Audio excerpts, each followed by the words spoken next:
War is often remembered through the clash of armies and the thunder of artillery.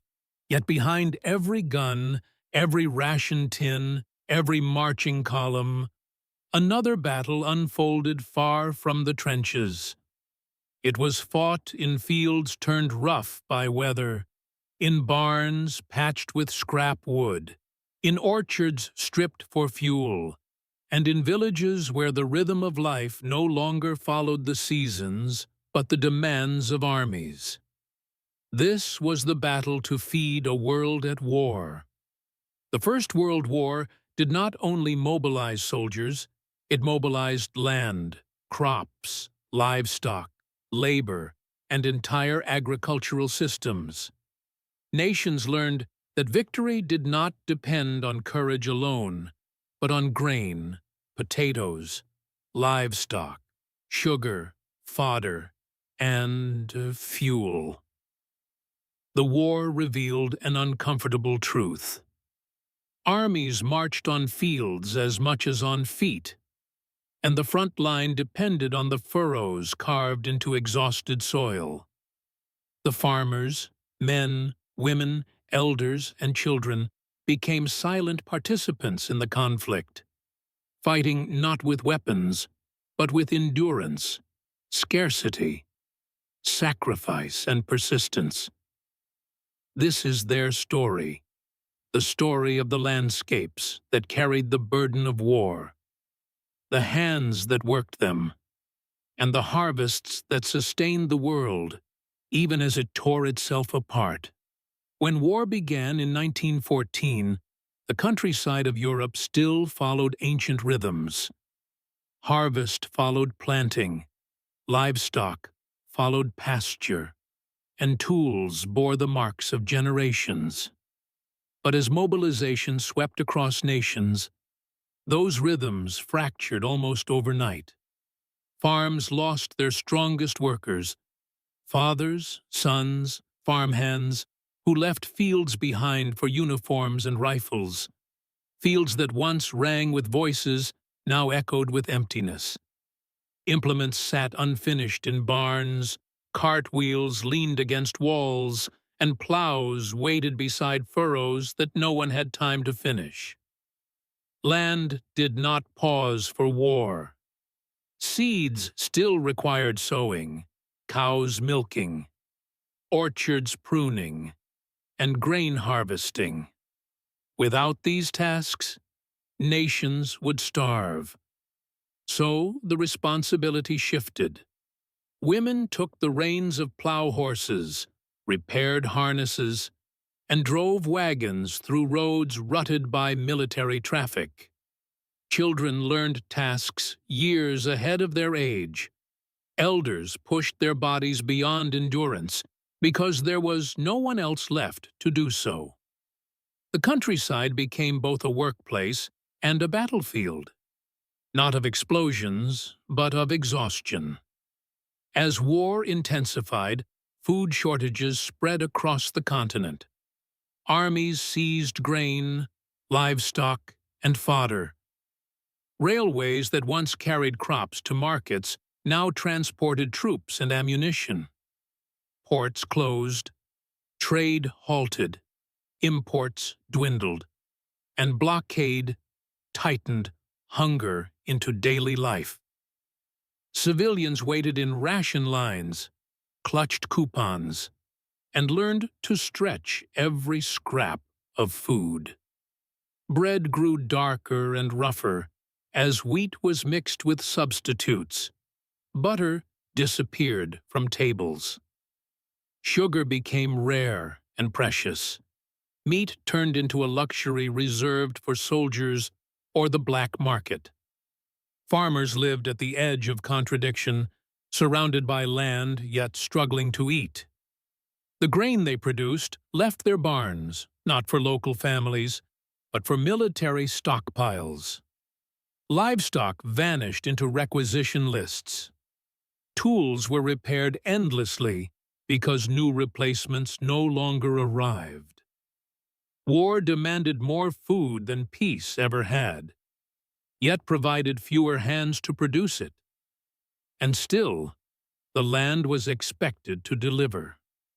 Across nations, women became the backbone of wartime agriculture. They milked cows in pre-dawn darkness, guided plows through soil hardened by drought or shredded by shell fire, repaired fences and carts, and negotiated ration inspectors and supply officers. They balanced motherhood, labor, grief, and hope, while writing letters to the front in between chores. Laundry dried beside plows. Seeds were planted beside uncertainty. In some countries, formal organizations emerged to mobilize women into agricultural labor. Uniforms replaced aprons, training replaced tradition, and fields filled with the sight of unfamiliar workers learning the craft of farming out of necessity. What began as improvisation evolved into resilience. The countryside discovered new strength in hands once excluded from its heaviest work. In regions seized by invading armies, farms became contested resources.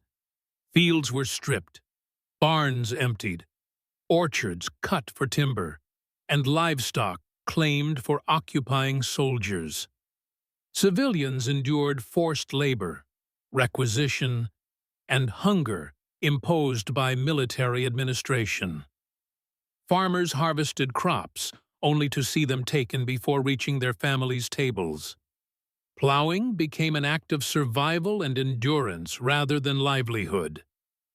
Villages adapted with ingenuity and secrecy, hidden storage, nighttime planting, shared gardens behind ruined homes.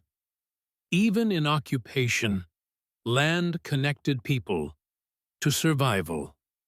The soil remained an anchor when governments collapsed and front lines shifted.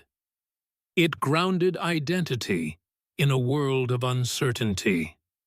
War accelerated innovation in unexpected ways.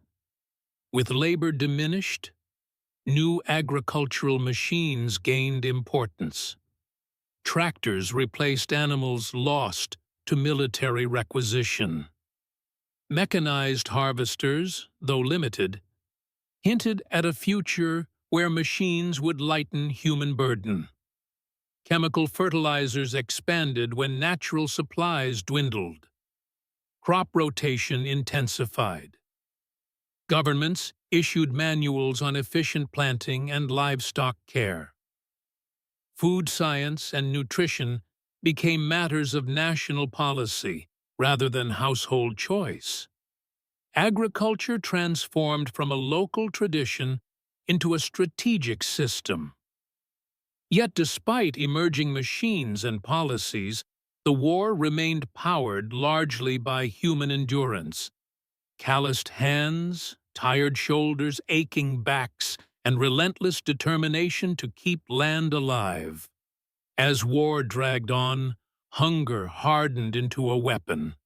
Blockades, shortages, and transportation failures strained entire populations. Children grew up with ration cards instead of sweets. Winter meant not only cold, but scarcity. The link between field and battlefield became brutally clear. When crops failed or transport faltered, soldiers weakened. Civilians faced unrest, illness, and despair. Nations measured their endurance not only in ammunition or manpower, but in calories. Farmers, without ever stepping into a trench, carried the weight of entire armies on their harvests. Their struggle was unseen, but decisive. When the armistice finally arrived, the world did not simply return to peace. Fields were scarred by trenches, shell craters, poisoned soil, unexploded ordnance, and abandoned wire. Farms near battle zones lay shattered or buried beneath debris. Livestock herds had vanished. Orchards had been cut down for firewood or war timber. Yet the earth still waited to be restored. Returning soldiers found farms changed beyond recognition, yet the work before them was clear.